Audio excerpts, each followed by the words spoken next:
CEAPs i de retruc a les escoles, però aquí a Terrassa només hi havia una fisioterapeuta i era difícil que arribés al número d'escoles que hi ha a tota Terrassa.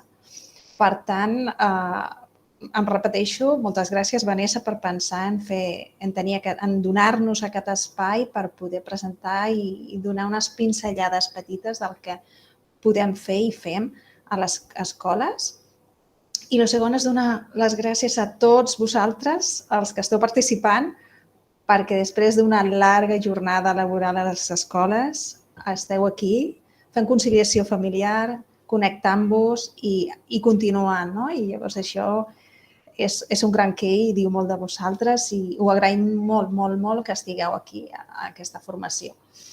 Bé, i tal com ha dit la Vanessa, no tingueu cap dubte en aixecar la mà, en anar enviant les preguntes pel xat o aixecant la mà o com vosaltres considereu que us sentiu més còmodes o al final de la presentació com vosaltres us sentiu més còmodes per poder anar creant i construint i anar derivant cap allà on vosaltres tingueu més curiositat, si necessiteu que ampliem cap a una banda o cap a l'altra.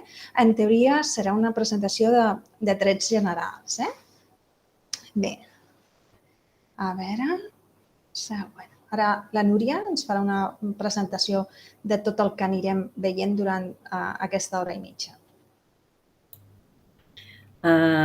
Bé, una miqueta per donar-vos aquesta visió general, hem preparat, ho hem dividit en 4 punts que després anirem explicant una mica més àmpliament. El primer punt seria el canvi de paradigma, és a dir, com ha anat canviant el tipus d'intervenció que fem els fisioterapeutes a les escoles durant aquests anys. Aquest punt l'Eva ens l'ampliarà i ens l'explicarà una miqueta més. Com a segon punt tenim les funcions del fisioterapeuta dins dels centres educatius, on com a primer faríem una valoració i decidiríem uns criteris d'atenció i com a segon punt seria ja el que és l'assessorament, la coordinació amb el centre, família i serveis externs. Assessorament i coordinació al centre amb tots aquells professionals que estan a l'entorn del nen, sigui tutors, vetlladores, mestres d'educació especial, perquè quan un nen entra a l'escola i té unes necessitats, està bé que tots el coneguem bé i sabem com hem d'actuar en cada moment. L'assessorament a la família, que també fem, donant orientacions, i a nivell de serveis externs, perquè, com ja sabeu, molts d'aquests nens assisteixen a altres centres a fer teràpies i és important que per nosaltres, des de l'escola i a través de l'EAP, estiguem al cas del que estan fent. Com a tercer punt, us parlarem de la tipologia d'alumnes. Això una mica és una classificació que utilitzem les fisioterapeutes per dividir una miqueta amb els nens amb els que estem tractant i els repartim entre autònoms, semiautònoms i dependents. Llavors us explicarem una miqueta aquesta classificació en què ens basem per posar-los en un grup o en un altre. I llavors, com a quart punt, tenim tot el que són les adaptacions per la participació del nen a l'escola, on parlarem ja de coses més específiques, d'adaptacions tant a l'aula com de mobilitat, com adaptacions del bany, de l'alimentació, en fi, de tot, una miqueta tots els camps on nosaltres podem tenir algun tipus d'intervenció. Molts ja coneixeu moltes d'aquestes intervencions perquè teniu algun nen amb alguna discapacitat motriu a l'escola i ja ens coneixeu i coneixereu moltes coses de les que parlarem. Però bé, està bé, fem un recordatori i una visió més global de tot. I aquest seria una miqueta l'índex i a partir d'aquí ara ja li torno a passar la paraula a l'Eva. Passem de diapositiva. Si vol passar, perquè no sé, perquè no funciona. Un moment. Vale. Canvi de paradigma. Ara és quan veiem dues fotos i diem, ostres, i això què vol dir, no? La primera foto, en la que representa un nen amb una discapacitat i una terapeuta. En els anys 70-80 comença a aparèixer la fisioterapeuta dins de les escoles, i 90, i llavors ja estaven a les escoles, però estaven principalment a les escoles d'educació especial. I molts nanos amb afectació motòrica estaven a les escoles d'educació especial, tot i que no tinguessin cap dificultat intel·lectual. Llavors allà es prioritzava el tractament, era la fisioterapeuta la que tenia el coneixement del que era la discapacitat, es parlava de discapacitat, es parlava de la malaltia, de que eren nens. Això, amb malaltia, era un treball molt individual. I a poc, el món educatiu es va començar a obrir, es va veure, i les associacions de pares amb fills amb discapacitat van començar a parlar a nivell tant nacional com internacional que aquests nens no eren malalts, que aquests nens tenien una discapacitat, però la discapacitat no era una malaltia. I llavors es va començar a partir d'aquesta visió tan analítica, concreta, centrada en el professional que sabia què s'havia de fer amb el nen, a començar a posar el nen en l'entorn natural, a les escoles. Es comença a parlar d'inclusió, de començar a treure nanos amb discapacitat motriu fora de les escoles d'educació especial i passen a les escoles ordinàries. I, clar, aquells alumnes es van quedar sense la fisioterapeuta. I el model parlava que, ostres, el nen es queda sense fisioteràpia. I llavors, Educació decideix posar les fisioterapeutes perquè vagin a fer el tractament de fisioteràpia. Però aquests alumnes es decideix que han de sortir de l'aula, s'han de perdre la relació amb els companys, es manté la sobreprotecció que hi havia dins de les escoles d'educació especial, que era me l'emporto fora de l'aula, me l'emporto a un lloc, faig la teràpia i després el nen el torno a la seva aula. Bé, amb els anys aquí l'evolució d'Espanya és una, però a nivell internacional també era una altra, perquè en l'època després de la Segona Guerra Mundial, el doctor Goodman, no sé si us sona, la Fundació Goodman, que atén a persones amb discapacitat, doncs després de la Segona Guerra Mundial aquell senyor s'adona que sí, la rehabilitació està molt bé, el fisioterapeuta està molt bé, la neurorehabilitació està molt bé, però que hem de posar a la persona amb discapacitat dins de l'entorn perquè l'entorn és el que realment és terapèutic. Per què? Perquè és quan la persona pot posar en funcionament tots aquells aprenentatges motrius que ha fet durant la teràpia. Si tu no li dones l'oportunitat de posar en funcionament els aprenentatges motrius que ha fet durant la teràpia a l'entorn natural, mai podrà tenir una participació activa dins de la societat. Llavors, els primers anys a Anglaterra, del 1940, entre el 40, 50 i 60, el doctor Goodman, la família Bobbat, el doctor Bobbat, que era un neurofisiòleg superimportant allà a Anglaterra, també comencen a veure això, treballen molt amb nanos amb paràlisi cerebral i comencen a explicar a les famílies com no només hem de fer teràpia, sinó que hem d'anar amplificant a través que els pares aprenguin el maneig del seu fill perquè tingui més oportunitats de participar en el món social i llavors, quan més practica, fora del que és la sessió de fisioteràpia, més et desenvolupa les seves habilitats. Aquí hem parlat de 1940 i llavors ens adonem que aquí a les escoles, al 1990, encara estem fent tractament individualitzat dins de la sessió de fisioteràpia, dins d'un gabinet tancat. Ens adonem que això no li estem donant a l'alumne l'oportunitat de poder participar ni empoderant. Tampoc no empoderem a totes les persones que estan treballant amb aquell alumne, perquè no li ensenyem als docents, als cuidadors, a la família, com fer el maneig dins de l'entorn social de l'alumne perquè pugui desenvolupar el màxim de les seves habilitats a través de la pràctica.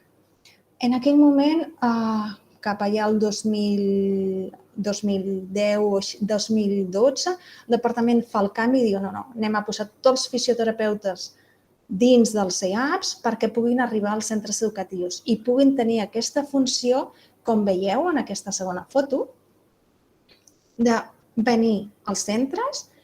Els nens han de tenir la seva fisioteràpia clínica, fisioteràpia de rehabilitació, però a més necessitem que el nen pugui participar activament perquè no són nens malalts, insistim, són nens que la majoria simplement tenen una discapacitat, que la malaltia pot aparèixer o no, com en qualsevol altre alumne, i llavors és com podem fer que el seu entorn sumi en aquest aprenentatge, perquè ja sabeu, no? La neurociència ens diu que l'aprenentatge passa per la repetició de la tasca. Quan més repeteixo la tasca, es creen més connexions neurosinàptiques cerebrals, per tant, es crea un patró cerebral de com fer aquella tasca. Per tant, el que s'aprèn a la sessió clínica, si l'extrapolem a l'entorn i el nen pot anar repetint, tant l'aprenentatge cognitiu, que és el mateix, les mateixes connexions en l'aprenentatge cognitiu, com motòric, donarem més oportunitats d'èxit a aquest alumne. I a més està participant activament en el que és la vida social dels seus iguals. Tindrà oportunitats per relacionar-se, per aprendre a ajudar i a ser ajudat durant l'àmbit escolar i, a més, podem afegir que a nivell social estarem fent que els companys aprenguin d'ell i ell aprengui dels companys, com tingui o no discapacitat, perquè al final això és el que és una aula, no?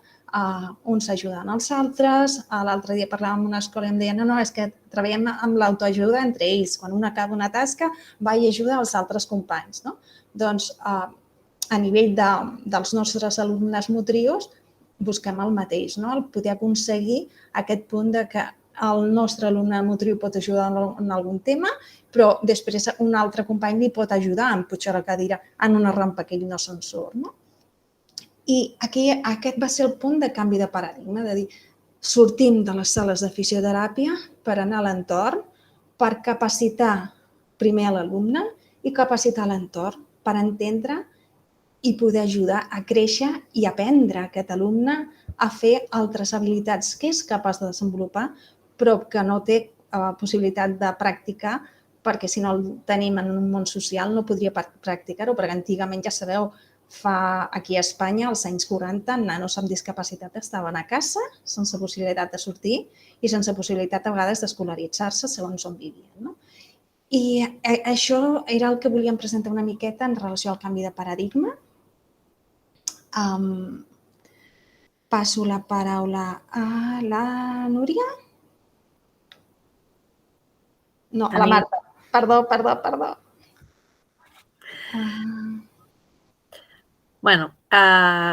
Les funcions del fisioterapeuta dins dels centres educatius les basem en dos principals. Una seria la valoració i criteris d'atenció, on nosaltres observem, valorem uns ítems que a la següent diapositiva explicaré una miqueta, i a partir d'aquí nosaltres determinem el nivell de participació nostra dins de l'aula. I l'altre és l'assessorament, coordinació del centre, famílies i serveis externs, que això després també us ho explicarà la Núria següentment. Següent? Sí, sisplau.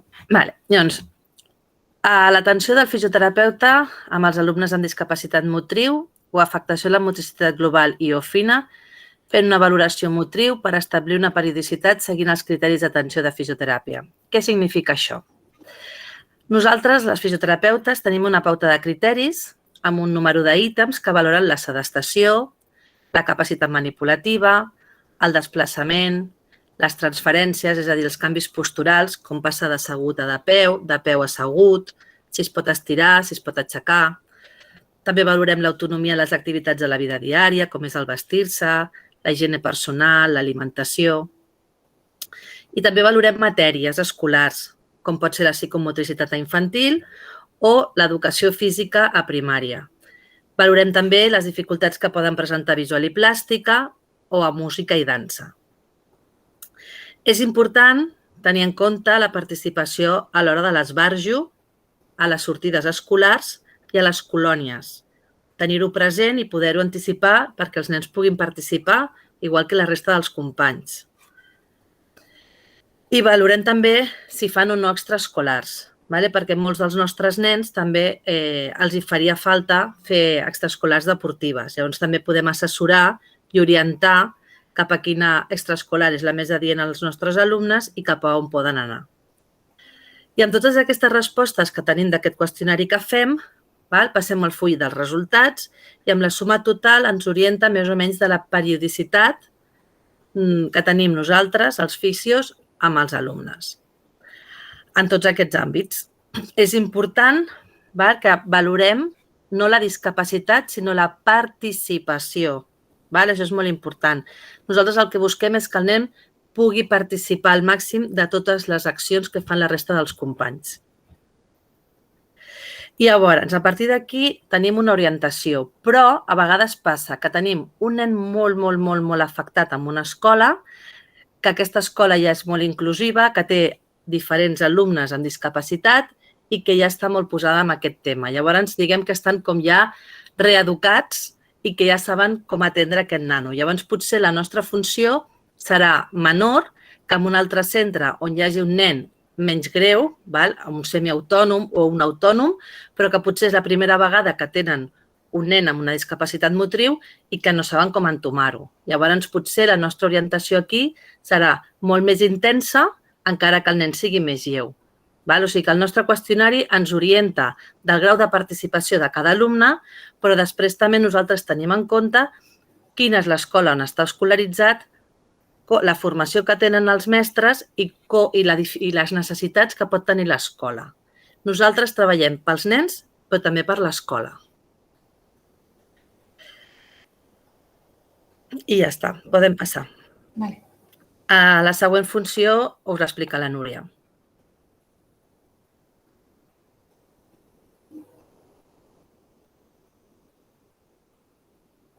Núria, el micro. Sí. Perdó. No, us comentava que seria la segona funció del fisioterapeuta, que seria aquesta part més d'assessorament, coordinació al centre, família i serveis externs. Un cop feta aquesta valoració i establerta la periodicitat, com explicava la Marta, hem de pensar què pretenem amb aquest assessorament del fisio a l'escola i a la família. I és fomentar pràctiques inclusives per facilitar la participació i accessibilitat als aprenentatges. Siguin del tipus que siguin aquests aprenentatges, des de l'aula fins a educació física, psicomotricitat, música, sortides, etc. El nen, com ja ha comentat la Marta, ha de poder participar de totes les activitats que es fan a l'escola amb les adaptacions que necessiti.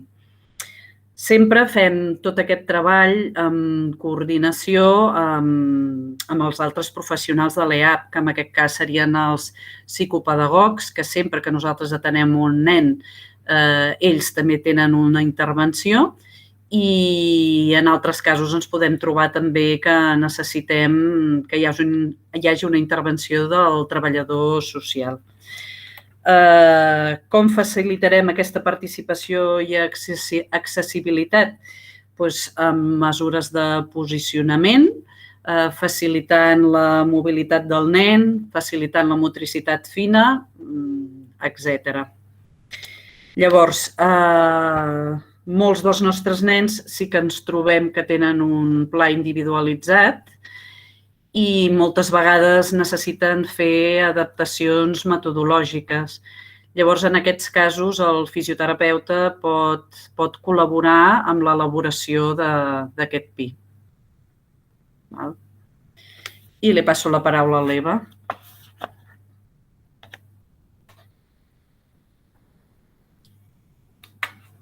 Micro, Eva.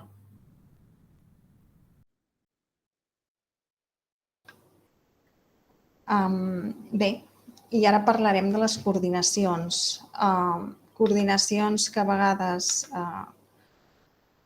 se'ns fan molt difícils per quadrar horaris, i ja entro per aquí perquè amb els centres és sempre el que ens passa a tots, poder quadrar horaris per fer-les, però jo crec que ara parlarem una miqueta de la importància d'aquestes coordinacions. Les coordinacions que fem sempre intentem que sigui multidisciplinar. Què vol dir? Ens coordinem, tant els professionals de la psicopedagoga com nosaltres, ens coordinem amb tots aquells professionals que interactuen amb l'alumne. I ara, per estructurar una mica, parlarem primer de la coordinació dins de l'entorn educatiu. Ens coordinem amb el tutor. I ens coordinem amb el tutor per què? Perquè el tutor és la persona que, a part de la família, veu més el nen durant la setmana. I és qui ens pot dir les dificultats que té, què li preocupa, les dificultats en el sentit de, a vegades ens diuen, no, però si el nen està bé, no? I llavors comencem a veure l'aula i ens diuen, clar, però em preocupa això, em preocupa l'altre. Et sembla bé com està assegut? Et sembla bé on està assegut? Aquests petits dubtes que tots els tutors, quan apareix un nano amb discapacitat física a l'aula, per nosaltres és molt important, perquè l'entrevista amb el tutor ens dona moltes eines per poder establir els objectius d'actuació que es poden plantejar al PI. Primer, aquesta entrevista amb el tutor ens guia. També farem una entrevista amb els especialistes del centre. Per què? Perquè la visió que té el mestre, el tutor, dins de l'aula ordinària, no té res a veure amb el tutor que és d'educació física o un tutor que és d'educació especial i està fent de tutor, o el mestre d'educació, l'especialista de pedagogia terapèutica, que té una altra visió quan s'emporta el nen de manera individual si té problemes o dificultats d'aprenentatge. Llavors, cada un dels especialistes de música, de plàstica, el tutor que li pot donar una sèrie d'assignatures, tenen una visió del nen a vegades divergent o diferent, o requisits o necessitats diferents envers l'alumne per poder fer aquella adaptació de l'activitat, o per simplement dir, no, a la meva tasca, per exemple, català, no tinc cap dificultat. I trobem la dificultat a música perquè ens podem imaginar, per exemple, un nano que tingui una amputació de braç, que li falti mig braç. Clar, tocar la flauta, si es fa un aparell, es toca la flauta música, doncs tindrem una dificultat per tocar una flauta que necessitem 2 mans. Llavors, cada especialista i cada professional tindrà una sèrie de preguntes, d'inquietuds diferents envers el nen, que és el mateix nen, perquè el nen es comportarà diferent amb un professional, amb un altre, o tindrà unes necessitats diferents segons els entorns i les activitats que vagi desenvolupant. Així mateix, també podem tenir nens que no només tinguin una afectació motriu, que a més tingui una afectació visual o auditiva o una afectació de conducta, que li afecti a la seva manera d'interaccionar a l'entorn o de comunicar-se, perquè tingui una dificultat per poder parlar.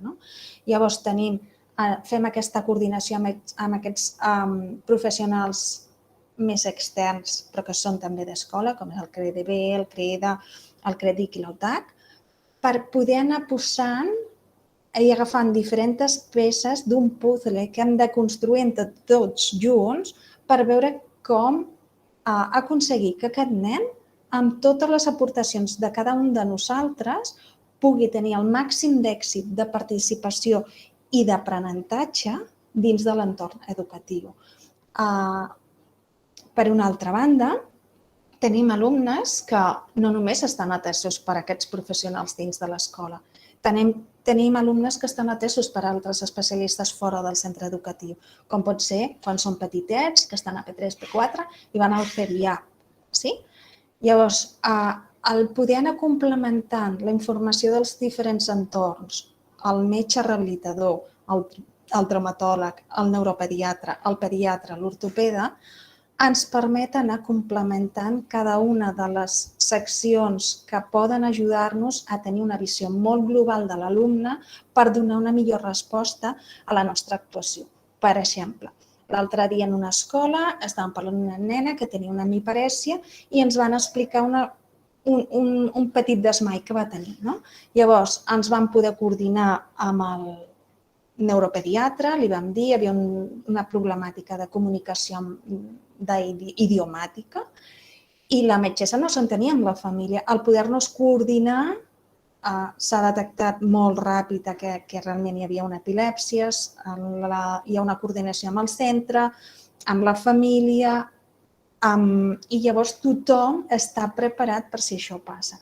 I situacions no tan greus com aquesta podem veure com des del CDIA, per exemple, es fa un tractament o des de la fisioterapeuta que treballa a l'hospital que fa la rehabilitació fa té uns objectius de rehabilitació, els compartim i els posem en comú perquè aquell aprenentatge motor que es fa dins de la sessió del CDIAP amb la fisio o de l'hospital amb la fisioterapeuta de l'hospital es puguin anar incorporant al centre educatiu. Per exemple, un nano que havien operat d'una cama, d'allargament de cames, i la fisioterapeuta del centre hospitalari em deia no ens en sortim perquè no practica després. I és el que dèiem, com des del món clínic sumen una hora a la setmana, però si a l'entorn nosaltres anem sumant aquests petits moments que al final el que vam afegir a l'escola és que s'aixequés i canviés de cadira, aixecar-se i seure d'una cadira.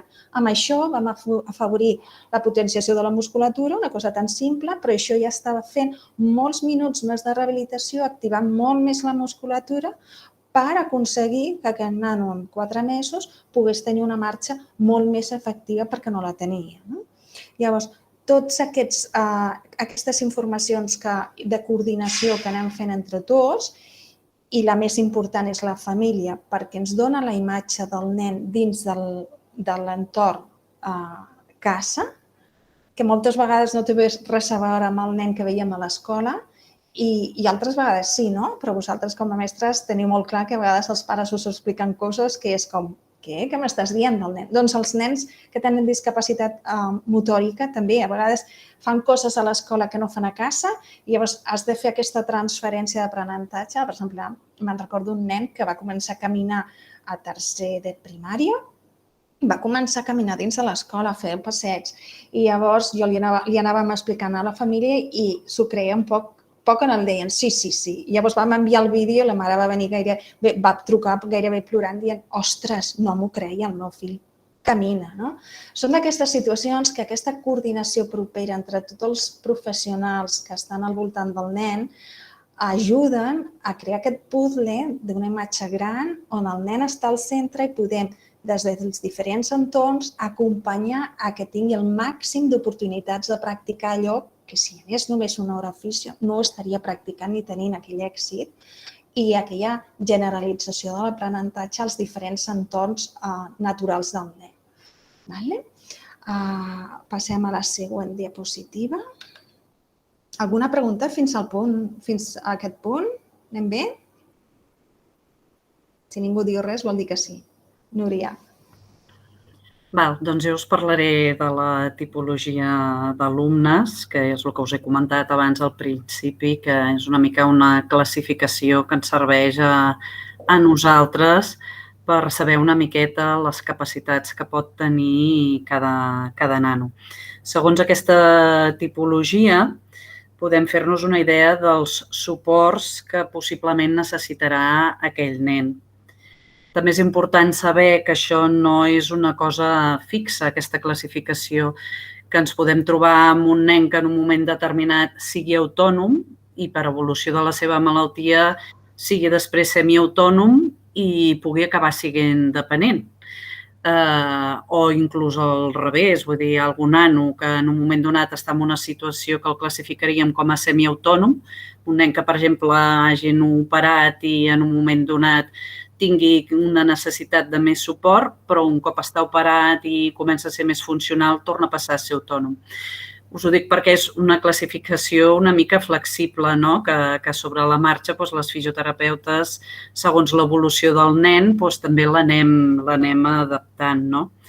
També dir-vos que un diagnòstic no ens serveix tampoc per classificar, a més, en si és autònom, semiautònom o dependent, perquè nens amb un mateix diagnòstic poden estar agrupats en un grup o en un altre.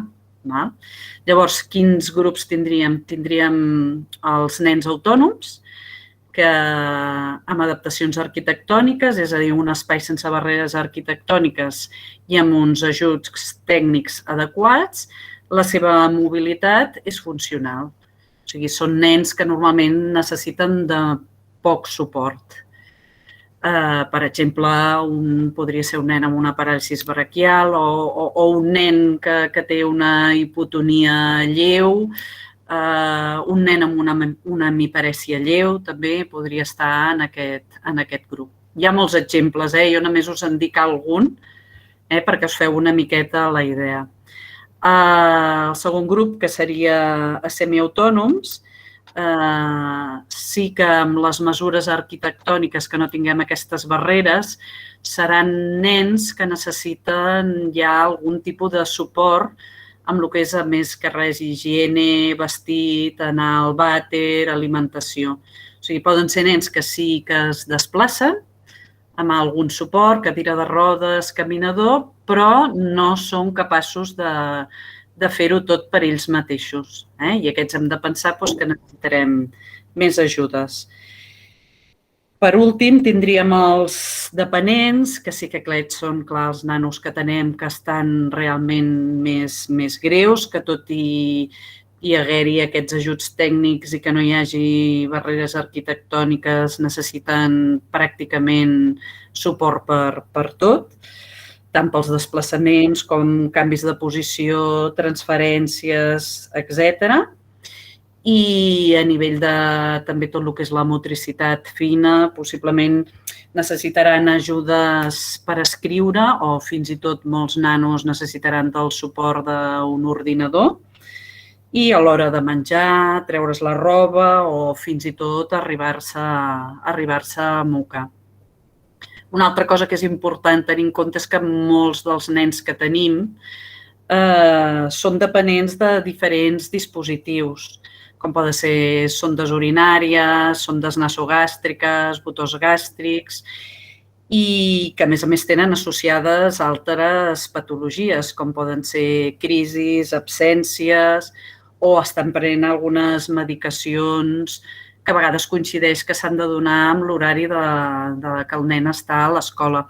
És important tenir-ho en compte i per això la importància del que explicava l'Eva, de tota aquesta coordinació també amb tots aquests serveis externs, perquè moltes vegades aquests nens tenen tanta gent a l'entorn que intervé amb aquest nano i hem de tenir tantes coses en compte que és molt important la coordinació amb tots.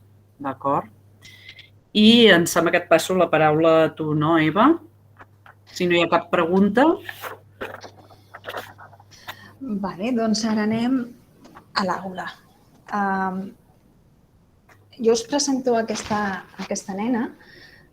He demanat permís als pares per poder parlar de la seva filla i també a la tutora per poder posar aquestes fotos avui aquí. És una de les nenes que jo tinc aquí a Terrassa i és una nena que té una dificultat important pels desplaçaments, per coordinar els moviments, per poder escriure. Va segon i segurament no podrà escriure de manera efectiva. Poder fins a segon de l'ESO no serà capaç. I clar, hi ha escoles que des de P3, altres des de P5 o a primer, comença la lectoescriptura. Comença el pintar, el fer fitxes, afortunadament molts llocs comencen a partir de primer, o P5. Però clar, aquesta nena, tot el tema fitxes és com impossible, perquè no pot controlar, pot agafar un llapis, per suposat, pot menjar sola, però no és capaç de controlar el moviment per poder fer el que diríem una grafia, un dibuix. Llavors, el primer que, quan jo vaig començar aquest any passat, aquí a l'EAP de Terrassa, i el primer que vam fer és fer un bon posicionament, perquè era una nena que queia de la cadira. I com que queia de la cadira, havíem de fer alguna cosa perquè no caigués de la cadira, perquè imagineu vosaltres que teniu alguna cosa que constantment us està movent el tronc i no us deixa estar quiets. Llavors, l'atenció d'aquesta nena pot ser efectiva si s'està movent tota l'estona i si va relliscant i caient de la cadira. Podem ser efectius nosaltres? Amb aquest moviment constant, amb aquest que ara em rellisco, que ara caic, no podem ser efectius ni estar atents a l'aprenentatge. Llavors, el primer que vam fer és fer, no sé si es veu bé a la diapositiva, en aquesta cadira, aquí veieu el meu cursor? Sí. Això que veieu aquí sota és un seient pèlvic, és un seient de guix. Vaig agafar la nena, la vaig posar en 4 grapes i li vaig fer un seient a la forma del culet. Llavors, així vaig aconseguir que ella estigués estabilitzada a la cadira i pogués millorar una miqueta, bastant, el tema de l'atenció. Vam veure que no era suficient i vam haver d'avançar, com veieu aquí, el respatller de la cadira encara quedava molt enrere, encara estava en una posició d'estic al sofà de casa. Llavors ho vam avançar perquè, clar, tots ho sabem, quan estem al sofà de casa, a segons quines hores al final ens adormim i no volíem que aquesta nena s'adormís. Doncs vam aprofitar, vam moure el respatller de la cadira perquè ella tingués una postura més erecta, com tots teniu ara mateix quan esteu asseguts, i pogués tenir una posició de més atenció. Però a més d'atenció li facilitava tenir més control de tronc i com que el seu tronc s'estava movent constantment al estar més estable, ella podia dirigir una miqueta millor si volia fer algun traç. Però clar, vam veure que no era suficient perquè els peus no li arribaven al terra i al no estar els peus tocant a terra, la postura no acaba d'estar estable. Jo us recomanaria que algun dia us pugeu a un banc o un mur i estigueu molta estona amb els peus sense tocar terra. Al final fan mal les cames. Si estàs molta estona, fan mal les cames, perquè el fet que et penguin els peus és incòmode. I clar, normalment els nens que tenim a la classe es van movent, van canviant de postura, ara aixequen els peus i se'ls pugen a sobre de la cadira, i tots els docents es van barallant amb els nens perquè seguin bé. El problema és que moltes vegades no arriben amb els peus a terra. Clar, però per a la meva alumna era superimportant que ella tingués els peus superestables en bona postura perquè la postura li facilités tenir un control del que jo esperava, la motricitat fina, que segurament no m'arribaria a fer el traç que necessitem per l'escriptura, però sí que m'arribaria per una altra cosa. Vam posar un ordinador. Però clar, les tecles quan la tocava una i a la vegada s'apretaven 4. Vam fer una adaptació, que és una adaptació que coneixem tots els fisioterapeutes, de posar com una plantilla a sobre, que és de plàstic, on hi ha el forat per cada tecla. Llavors, d'aquesta manera, ella era capaç d'escriure en un Word el seu nom, o els noms dels companys, o aquelles primeres paraules que es comencen a construir quan estan a primer de primària, que copien de la pissarra, que anem a posar el nom de tots, que anem a fer petites frases, i va poder començar a copiar com el resta dels companys. Si no haguéssim tingut l'ordinador, sempre tenim altres mitjans, perquè tenim altre material que es pot adaptar perquè ja ho pugui fer. Però sí que és cert que actualment tirem molt de l'ordinador perquè és una eina fantàstica i que per ella té menys fatiga i més reforç positiu perquè és capaç de fer com els altres, no el ritme, però un ritme similar als altres. I això a nivell de l'autoestima té molt de pes, que ja se senti que pot fer com els altres d'una manera diferent, però ja pot escriure com els altres. M'he oblidat d'un tema, la taula. La taula, com veieu aquí dalt, és una taula diferent. I és una taula que té una escotadura, té forma d'U, li diem. I per què li vam posar aquesta taula? Perquè tenim clar, els fisioterapeutes, que aquesta taula amb aquests nens, amb aquest tipus d'afectació, els hi dona molt de control de tronc. Si jo estabilitzo el tronc, tinc més estabilitat en els membres superiors, els braços, per tant, puc manipular d'una manera més adient i si em veieu a mi que estic parlant amb vosaltres, quan posem els colzes a sobre de la taula tinc una postura que em permet estar més atenta i quan parlo amb vosaltres em permet centrar molt l'atenció en el que estic dient. Per tant, aquesta postura, aquesta taula, aquesta cadira li permetia millorar el nivell d'atenció, perquè cognitivament no té cap dificultat aquest alumne, i ser més efectiva amb la seva resposta. Veieu que hi ha una foto on ella aixeca la mà. Sense aquestes adaptacions de mobiliari, ella no podia aixecar la mà, no podia participar. I sembla una cosa molt tonta de dir, ostres, aixecar una mà, poder aixecar la mà quan la professora pregunta, fa una pregunta oberta a l'aula. Doncs ella no podia, perquè quan aixecava la mà, queia. I al caure era la vetlladora que l'havia de col·locar. Per tant, ella, que té també problemes per fonar, per parlar, mai podia practicar la seva veu en públic. I diem, ostres, si ja té dificultats i a sobre no li donem l'oportunitat, quan podrà fer l'aprenentatge? Perquè si no practica no fa l'aprenentatge. Sí? Llavors, en el moment que vam començar a posicionar l'alumne d'una manera adequada i vam treballar la separació, perquè clar, era una nena que l'havíem tingut molt protegida perquè no podia fer res. Llavors, ella mai preguntava, li preguntava a la vetlladora. I llavors vam començar a treballar d'autonomia personal, part del currículum, de que ella podia aixecar el braç, podia fer la pregunta oberta, podia contestar i podia participar al procés que s'estava desenvolupant dins de l'aula. Com veieu, a més, vam posar això és un ratolí, que sembla aquí un ou fregit. Doncs no, és un ratolí. És un ratolí especial perquè com que ella té moviments que se li dispara a la mà, el que fa és baixar el moviment de rotació del ratolí cap a la pantalla i li vaig adaptar l'entorn del Microsoft perquè ella amb aquest ratolí té accés i pot anar clicant allà on necessita. Per tant, els llibres estan a l'ordinador, els té en PDF i ella pot anar seguint la classe d'una manera molt més fluida que si havia de treure llibres, posar llibres i de més, no se'n sortia perquè trigava molt, perquè se li anava la postura. I fixeu que ens va posar aquí la tutora. La tutora, jo quan vaig veure aquest carret, vaig pensar, això és fantàstic. Vam parlar que necessitàvem una taula al costat i em va dir, no tinc una taula. I jo vaig pensar, bueno, a veure què em posa. I em va posar una cosa molt millor que una taula.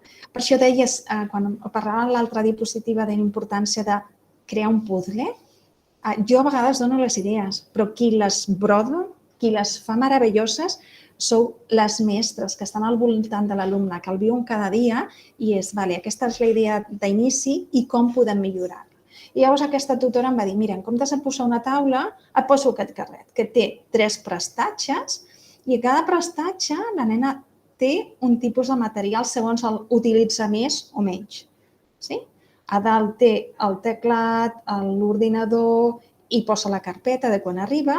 El del mig té l'esmorzar i el de baix té l'antilliscant, que no hem parlat d'antilliscant, però després ho veurem. Bé, si no ho explico, l'antilliscant és això blau que tenim aquí a sobre, que és quan els alumnes no poden subjectar el paper amb les dues mans, valorem si és necessari o no, perquè aquest antilliscant és com un oler, aguanta el paper. Llavors, amb aquesta nena, com veieu, tenim moltíssimes adaptacions, però li permeten participar d'una manera activa a l'aula. I ara hem parlat molt d'aula, de participació a l'aula, però ara parlarem de fisioteràpia. En el moment que aquesta nena m'està aixecant el braç i que està mantenint la postura perquè hi ha coses que no l'aguanten, no la subjecten, sinó que la taula li dona una estabilitat. Quan ella cau molt, la taula li ensenya que s'ha caigut i torna a postura. Per tant, ella està fent un treball actiu de recol·locar el seu cos molta estona durant el dia. Per tant, està treballant el control postural, que la fisio pot treballar durant 40 minuts en una sessió, en canvi ella ho està treballant durant tot el dia a l'escola. Això els cansa? Sí, molt, però l'evolució que veiem és impressionant. perquè aquesta nena a principi de curs era incapaç de caminar sola i vam acabar el curs també que començava... No tots els nens caminaran, no és l'objectiu, però quan se'ns donen les circumstàncies, es prova i aquesta nena va començar a fer 5 passets sola perquè s'havia treballat cada dia el tronc que estabilitza les extremitats per poder també caminar. Va aprendre a agafar-se de les cadires i de les taules. Està en procés d'aprenentatge, no l'ha pres, estem aprenent, evolucionant. I llavors veiem com tot això que ens beneficia perquè ella mantingui una millor atenció, una millor participació, també ens beneficia perquè ella sigui més activa, tingui més control i millori la seva funcionalitat, que al final la farà molt més activa dins de l'entorn educatiu. Tot això es va parlar amb la família, se li va explicar a la família que es faria i ho van traspassar a casa. I el mateix que tenim a l'escola ho té a casa. Llavors, a casa el que fem és a estones treballant amb el seient, a estones treballant sense el seient, a estones treballant amb la taula, a estones... Llavors fem el joc de que cada àmbit ho treballa d'una manera diferent i fem petites variacions perquè no s'acostumi sempre a la mateixa adaptació. Perquè si els nens s'acostumen a la mateixa adaptació, no tenim marge de millora, d'anar canviant, d'anar tirant de les seves capacitats, sinó que al fer canvis, a vegades la mestra em diu «Ai, se m'ha oblidat posar a l'antilliscant» i li dic «Gràcies per oblidar-te», perquè justament aquestes variacions en certs moments de donar l'adaptació o no donar-la, en alguns alumnes, no en tots, ho valorem nosaltres quan podem fer-ho i quan no, ens ajuda molt, molt, molt perquè el nen vagi trobant altres estratègies per desenvolupar noves capacitats. Alguna pregunta? No? Passem a la següent.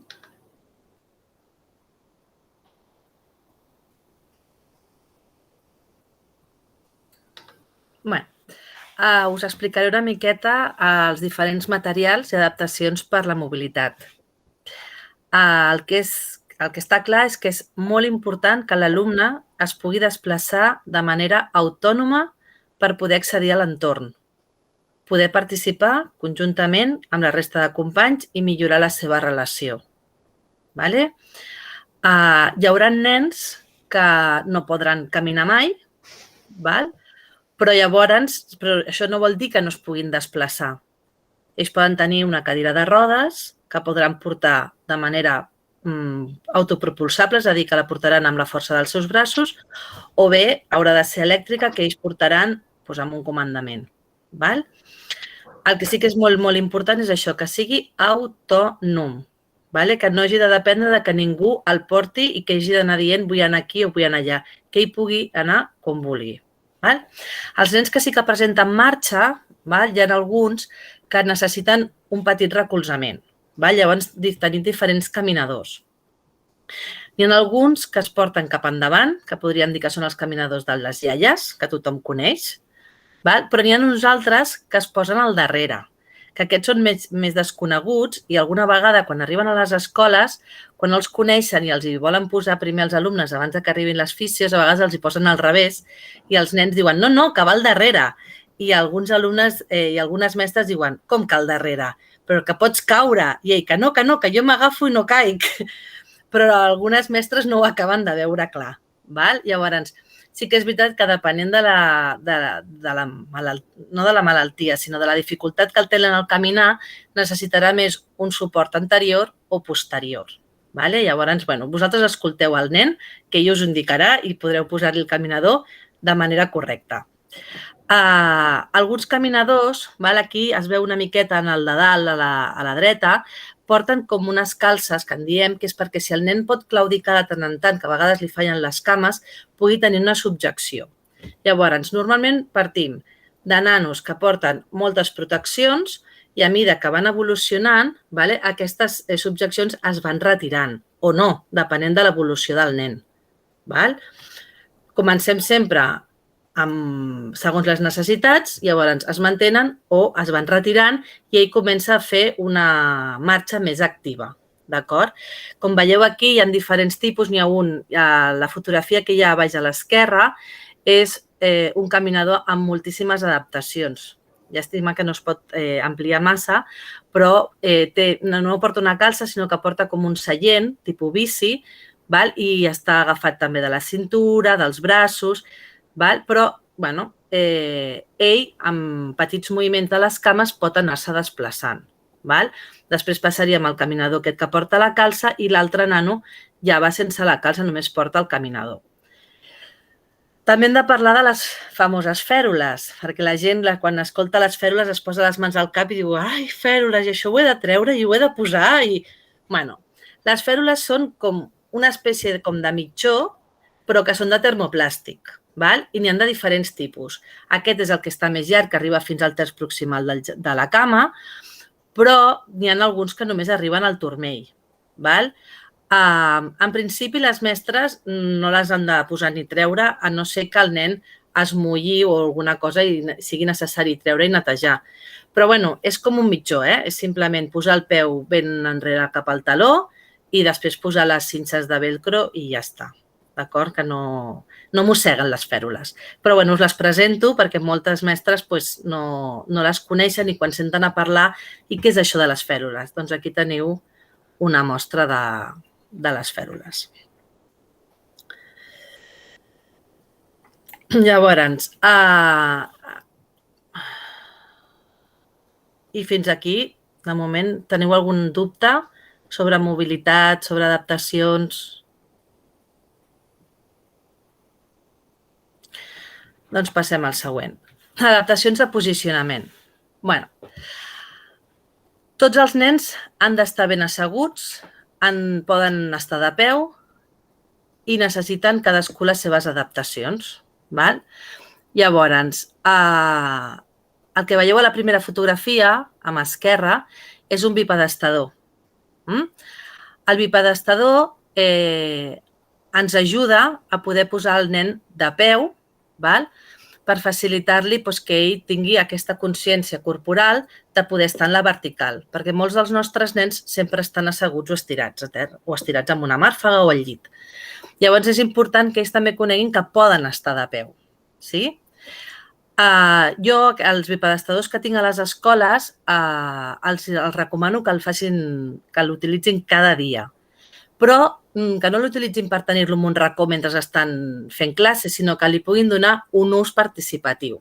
Llavors, a infantil, jo tinc un cas d'un nano que té una paràlisi cerebral que li posem, sobretot quan fan al matí, fan com el despertar del cos, que ballen cançons. Posen un parell de cançons, llavors aprofitem aquestes cançons per posar-li al bipedestador, llavors els propis alumnes li agafen de les mans i com que porta rodes pot ballar amb la resta dels companys. Els nens tots estan de peu, tots estan ballant i ell també balla, perquè ell mou els braços i els seus companys el mouen i ballen, i remena el cul i fa tot com pot. La següent fotografia, la que està al mig de dalt, això se li diu un angle de Bovat, i és perquè quan fem les rotllanes, molts dels nostres alumnes que estan més afectats no tenen ni un bon control de cap ni de tronc.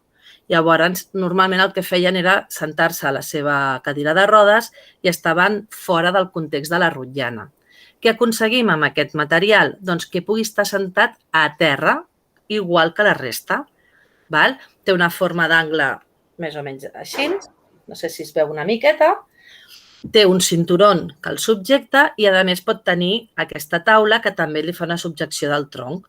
I ell pot estar sentat a la rotllana com la resta dels companys. A la següent fotografia és una cadira d'aula, però que té totes les adaptacions possibles per nanos molt greus. Té la seva pròpia taula, però si no, se li pot posar una taula nu, com us ha presentat abans la Eva, que és una miqueta més alta que la resta dels companys, però pot estar integrat dins del grup classe.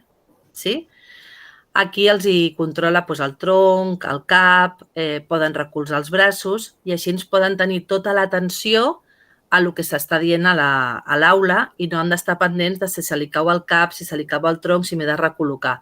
Estan subjectes, estan còmodes i aquí poden estar una estoneta llarga. I en l'última fotografia es veu un reposapeus.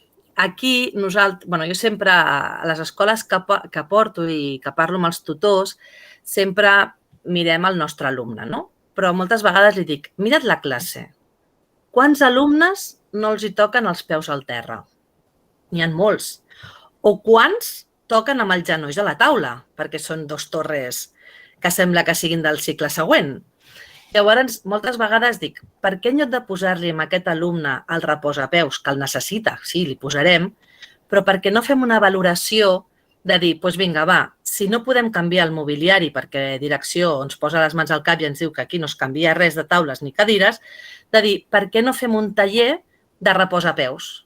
I amb caixes de sabates o caixes de cartrons o amb maons de psicomotricitat podem fer reposapeus per tots aquells alumnes que no els hi arriba a tocar els peus al terra. Què aconseguim amb això? Una millor postura per tota la classe, mesures universals, però també evitem que aquell nen sigui assenyalat. De dir, mira, aquest porta un reposapeus, aquest és el raret, aquest és el que... No, tothom pot necessitar un reposapeus. Jo sóc la primera que he demanat un reposapeus per la meva oficina, perquè m'estic més còmoda. Llavors, per què hem d'assenyalar el nen que ho necessita quan hi ha molts altres nanos que també ho necessiten, no?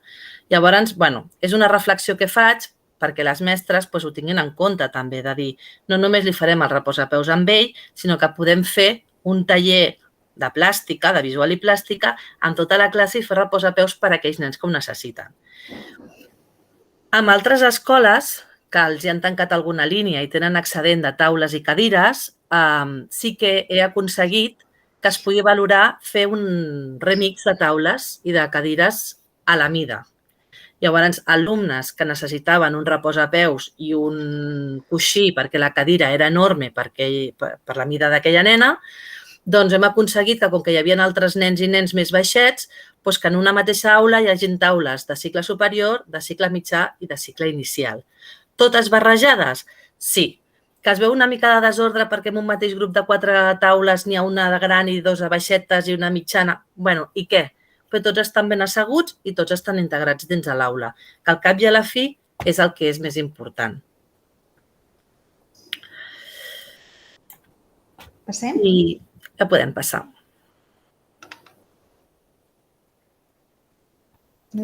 Aquesta em toca a mi. Bé, com hem anat comentant, com aquests nens que portem nosaltres tots solen tenir problemes de coordinació, de força muscular, de control, ens trobem molt sovint que també tenen dificultats amb la motricitat fina, no?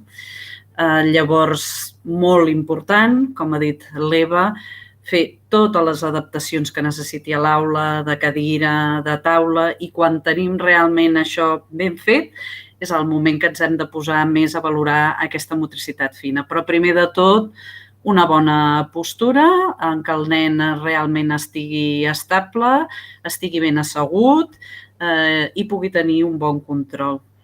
Llavors, a nivell d'adaptacions de motricitat fina, pensant en el que és la grafia, el que és l'escriptura, tenim diverses cosetes, des dels llapisos triangulars, que segur que també ja coneixeu, fins als adaptadors o llapisos d'aquests més gruixuts, que en vez d'agafar-se amb la pinça es poden agafar amb tota la mà.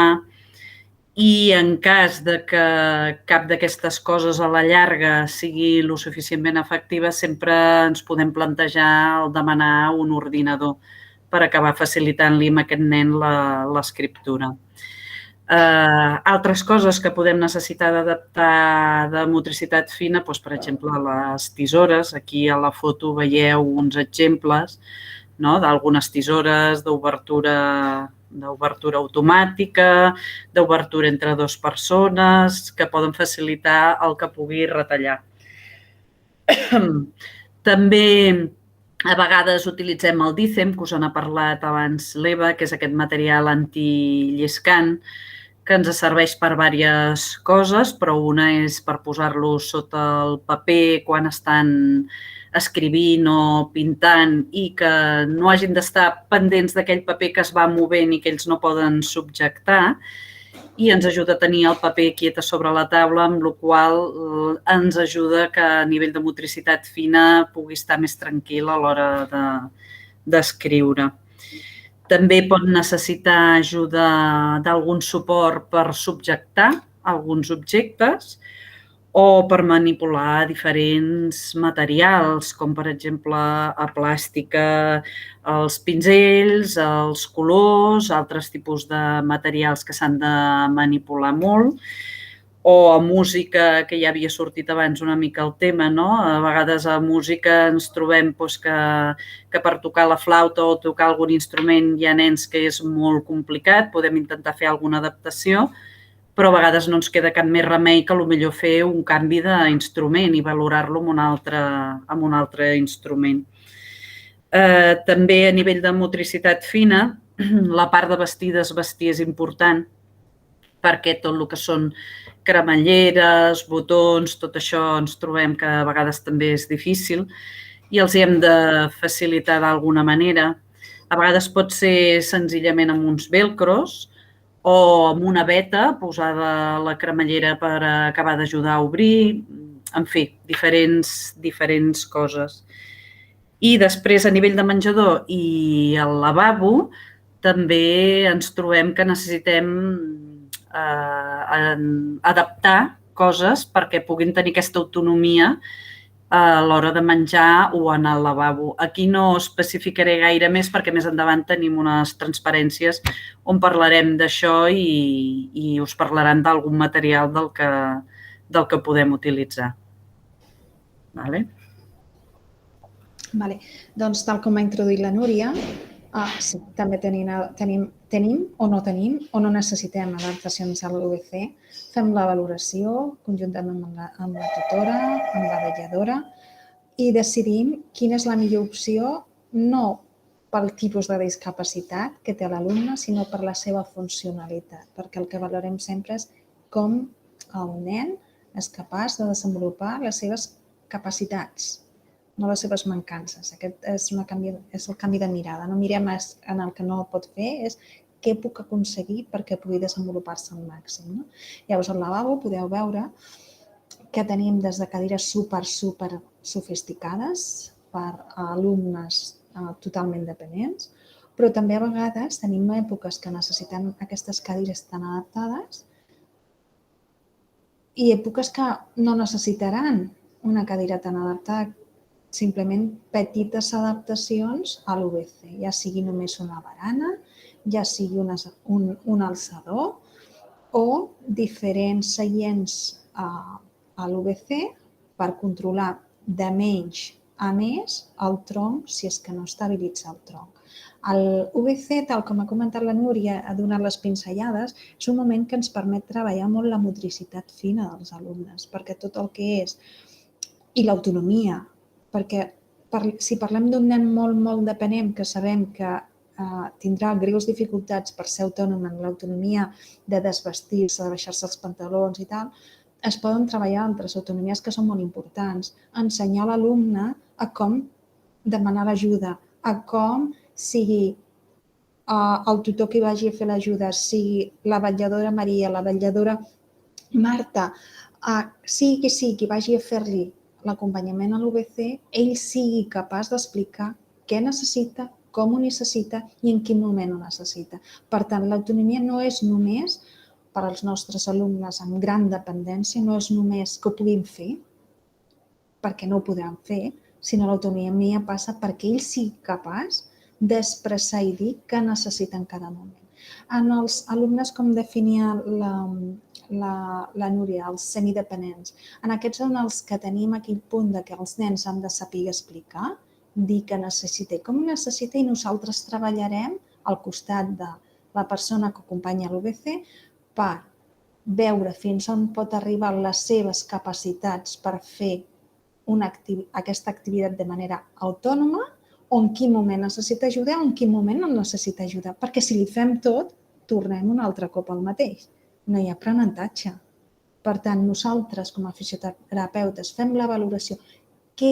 En quin moment, en quin límit d'aprenentatge, on està l'umbral aquell d'aprenentatge, que ell pot aprendre allò, i allà direm, anem a treballar aquest ítem perquè el nen pugui ser un punt més autònom, i anem marcant objectius. Això es pot extrapolar en totes les activitats que fem a l'aula. exemple. Llavors, a l'UVC treballarem amb el dependent que m'ho pugui dir, que m'ho pugui explicar perfectament, sigui qui sigui la persona, amb el semidependent treballarem a quin punt ell pot ser participatiu, explicar-ho, dir-ho i demanar ajuda quan correspongui o fer-ho ell quan ell pot, i en el que és dependent, quan són molt petits, P3, P4, P5, sí que s'ha de fer l'acompanyament per afavorir la màxima d'autonomia el més aviat possible. Així que aquí sí que fem un acompanyament de modelatge, d'ensenyar-li com fer-ho.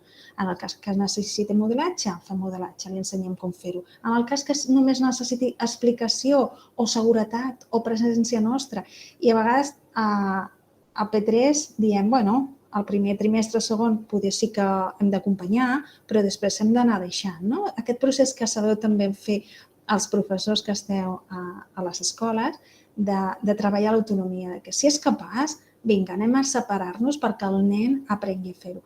A vegades el que ens trobem és que ens fa por de deixar el nen, a tots, als pares més, però justament a l'escola és on no tenim aquesta por de les famílies de dir, vinga, va, anem a provar, i tenim un ull aquí i allà per veure si pot fer. Això ens permet que el nen agafi seguretat en les seves habilitats perquè després nosaltres podem dir als pares és que ho està fent i llavors ho podem extrapolar. Perquè és molt difícil a casa, amb les famílies, que ells puguin veure aquests canvis. A vegades costa, però justament per què costa? Perquè els nens agafen un ritme i una dinàmica. Tinguin o no discapacitat a casa, els nens es comporten d'una manera i fora d'una altra. I això faran a tots els entorns. Per tant, a l'UVC ja veieu que tenim diferents adaptacions, però que treballem no només l'autonomia física, però també l'autonomia com a persona, ser capaç de dir que necessito com ho necessito. Núria? O Marta? Bueno, i arribem a les adaptacions d'alimentació. Com en tots els àmbits, l'alimentació també és molt important i encara ho és més fer-ho de manera autònoma. Per aquest motiu, hi ha diversitat d'ajudes tècniques i adaptacions. Si veieu, aquí de l'esquerra tenim un maletí. Tot això que veieu són diferents mànecs. La part del maletí de l'esquerra hi ha una gran part que són diferents tipus de mànecs, més amples, més gruixuts, de diferents textures, diferents materials. I la part de baix són ganivets. Són ganivets que potser no necessiten la precisió que nosaltres tenim a l'hora de tallar i que només no necessites agafar amb una mà la forquilla, subjectar el tros de carn i tallar amb l'altra, sinó que és com un tipus de, com es diu en castellà, atxa, que claves i fas un vaivent i on talles la carn sense haver de subjectar. L'altra part són culleres i forquilles de diferents tamanys i textures. Els nostres alumnes, alguns, tenen moltes dificultats de deglució i tenen una hipersensibilitat a la boca. Llavors, no és el mateix que li posem una cullera metàl·lica freda i grossa que una més petita i potser de plàstic o de silicona, perquè ni la textura és igual ni la fredor tampoc. Llavors també hem de valorar les mides perquè una cullera una miqueta gran li podria provocar fàstics i vòmits a l'hora del menjador. També dir-vos que hi ha diferents mànecs, a part dels allargats, que també es poden doblegar. Per què es dobleguen?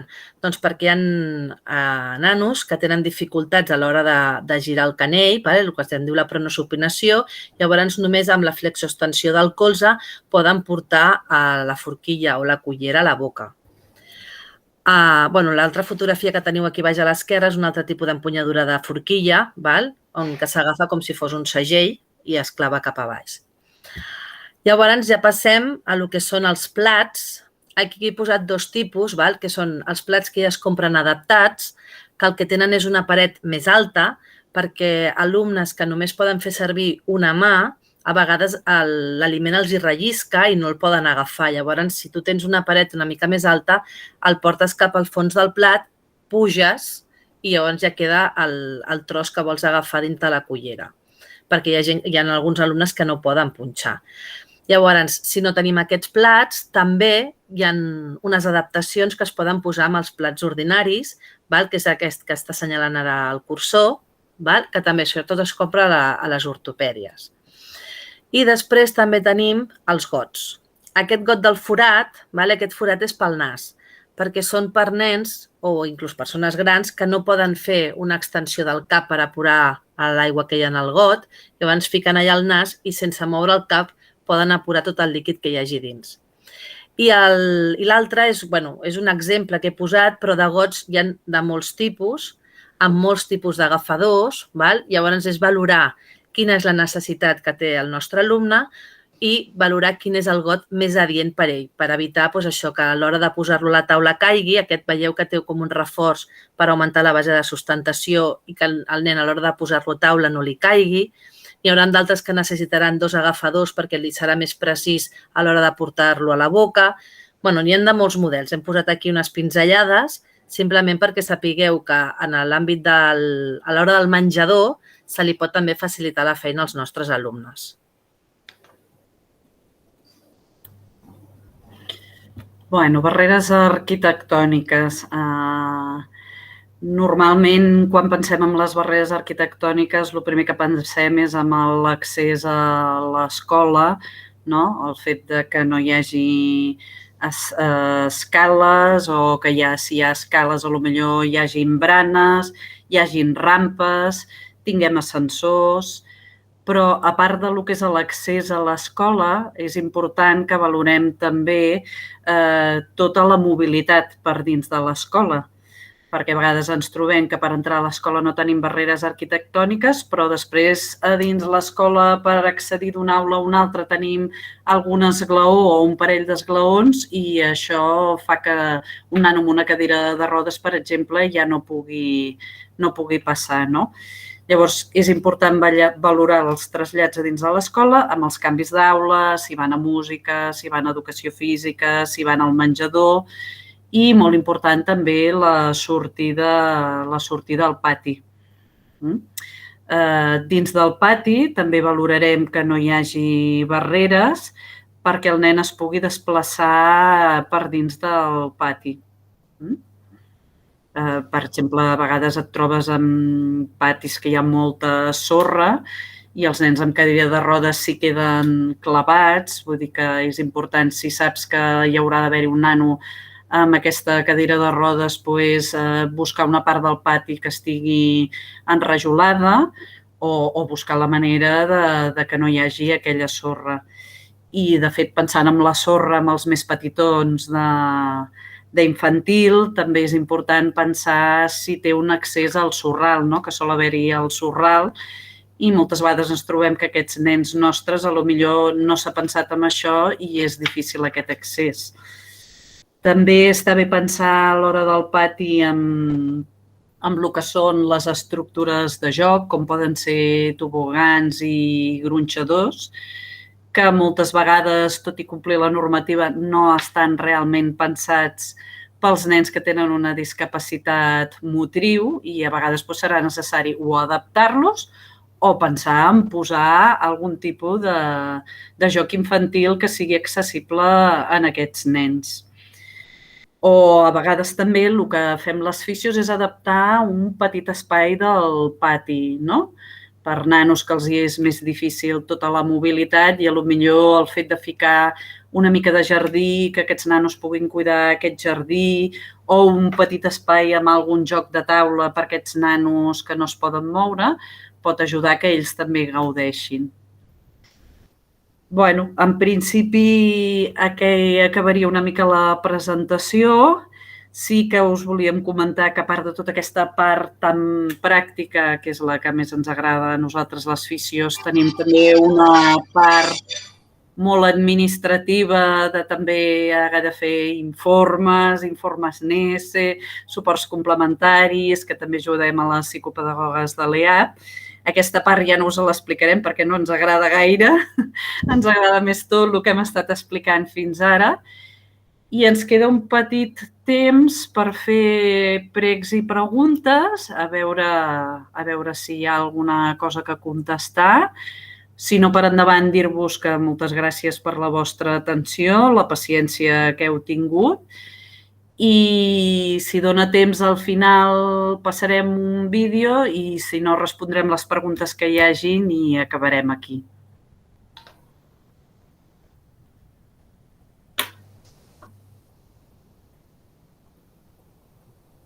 No hi ha cap pregunta? Ningú s'anima?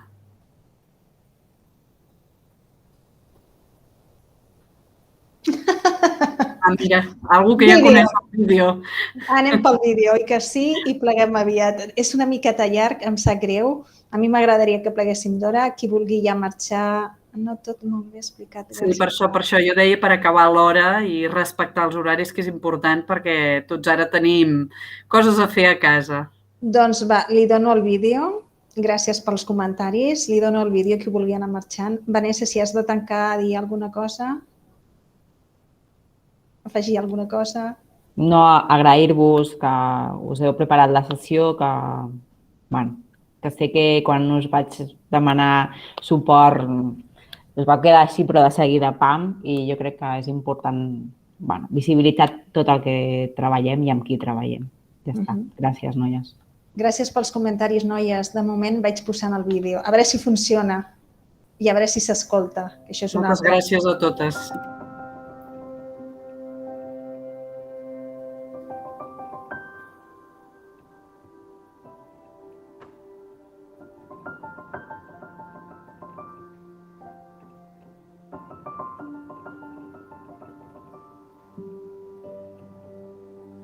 El Jaume té dues mames i quan li agafa la vergonya s'amaga entre les seves cames. L'Ester va néixer amb un sol braç, però l'hauries de veure com n'és de bona fent gimnàs. El Gael té més de 300 pigues. Ho sabem perquè van comptar-les totes les seves amigues. La Patrícia sempre ha portat ulleres. Al cotxe li agrada mirar l'asfalt calent de les carreteres. El Francesc fa 2 anys es deia Lara.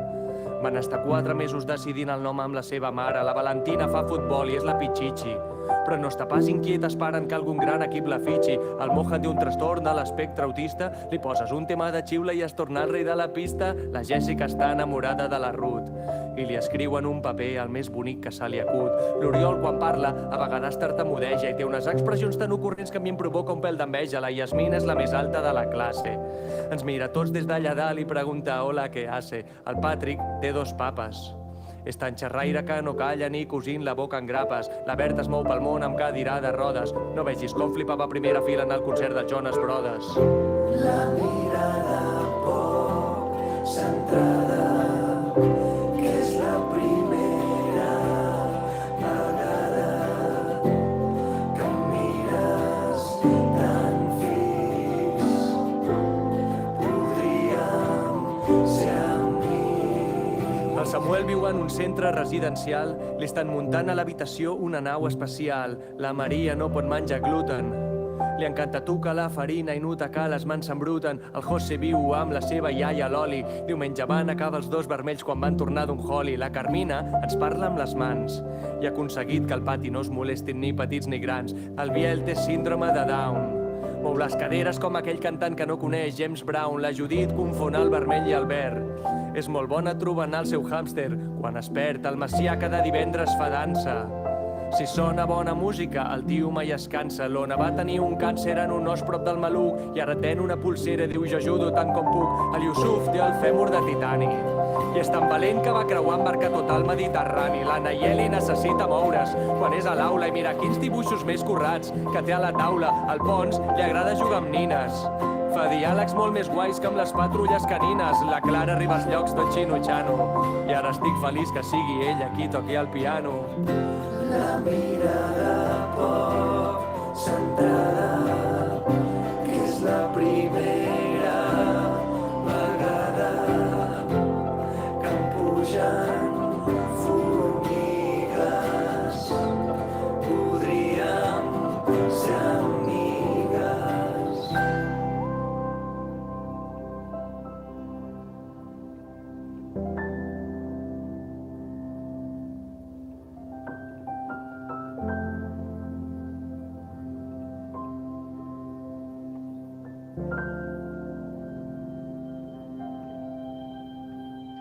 I després hi ha la lluna.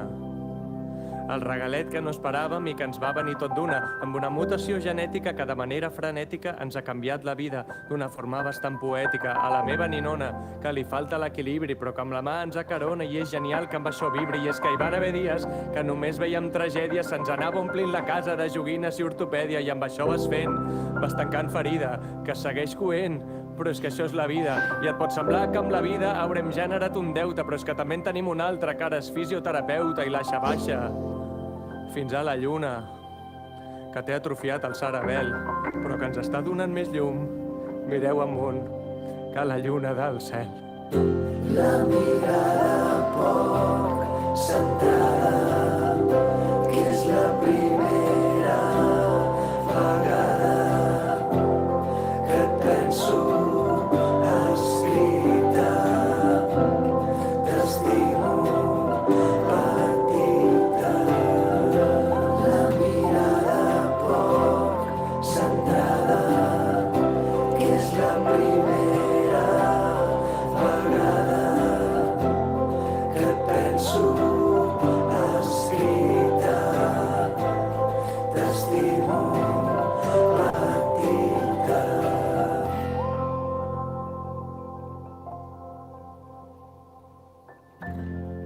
T'estimo, petita.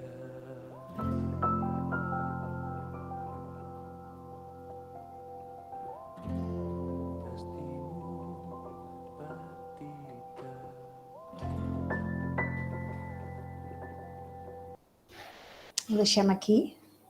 Moltes gràcies a tots per participar i per estar tan atents. Gràcies. Gràcies a tots. Fins aviat. Fins la propera. Adéu. Gràcies. Adéu. Adéu, moltes gràcies. Adéu. Adéu. Fins aviat. Adéu, gràcies. Adéu, gràcies.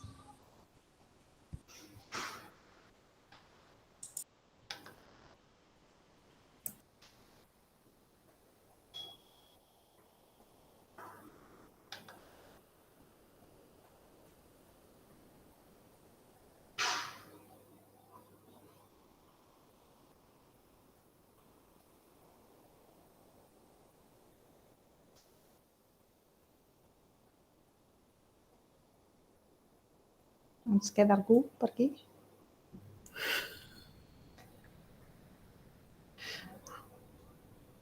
S'ha quedat connectada.